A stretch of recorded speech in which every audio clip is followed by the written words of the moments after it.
వెలుగు వంటి వెలుగుకు ఆదరణే కరువు.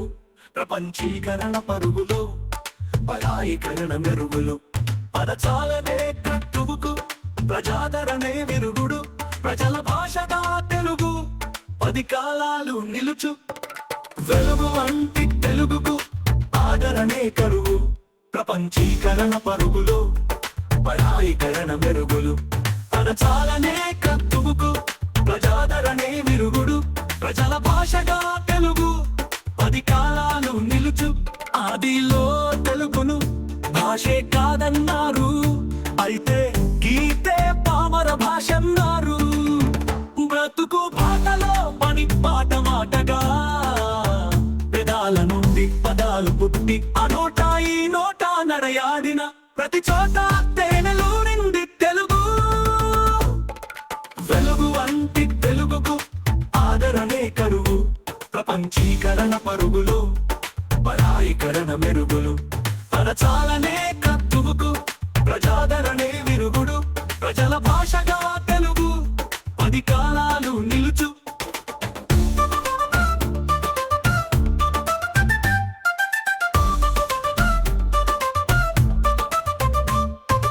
అదిలో తెలుగును భాషే కాదన్నారు, అయితే గీతే పామర భాష అన్నారు.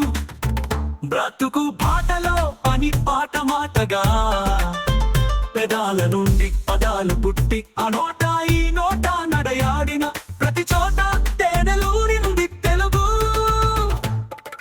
వెలుగు వంటి తెలుగుకు ఆదరణే కరువు. ప్రపంచీకరణ పరుగులు, పరాయీకరణ మెరుగులు. అణచాలనే కట్టువుకు ప్రజాదరణే విరుగుడు. ప్రజల భాషగా తెలుగు 10 కాలాలు నిలుచు.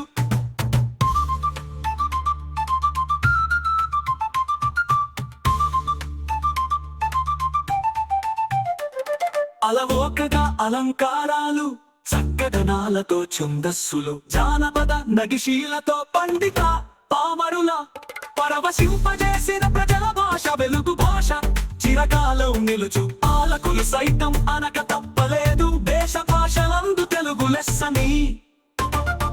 వెలుగు వంటి తెలుగుకు ఆదరణే కరువు. ప్రపంచీకరణ పరుగులు, పరాయీకరణ మెరుగులు. పదచాలనే కట్టువుకు ప్రజాదరణే విరుగుడు. ప్రజల భాషగా తెలుగు 10 కాలాలు నిలుచు. తెలుగు భాష పలుకు శాస్త్రీయం, స్వరంలో ఉచ్చారణ వంపు సొంపు. తెలుగు అక్షరానికి అమరింది సోయగం. మాటల్లో పారాడి, పాటల్లో తారాడి. పరాయి పలుకులు సైతం అన్నారు తెలుగును ఇటాలియన్ పీస్తుని. వెలుగు వంటి తెలుగుకు ఆదరణే కరువు. ప్రపంచీకరణ పరుగులు, పరాయీకరణ మెరుగులు. పదచాలనే కట్టువుకు ప్రజాదరణే విరుగుడు. ప్రజల భాషగా తెలుగు 10 కాలాలు నిలుచు. తెలుగును తెంగయిస్తా మార్చేందుకు కుతంత్రాలు పన్నిన ఉద్యమాల బాటలో కళాలతో పండితులు ప్రజలు కలిసి జనుల భాషగా తెలుగును కన్న తల్లిగా సాకుదాం. పాలకులు పరాయితుల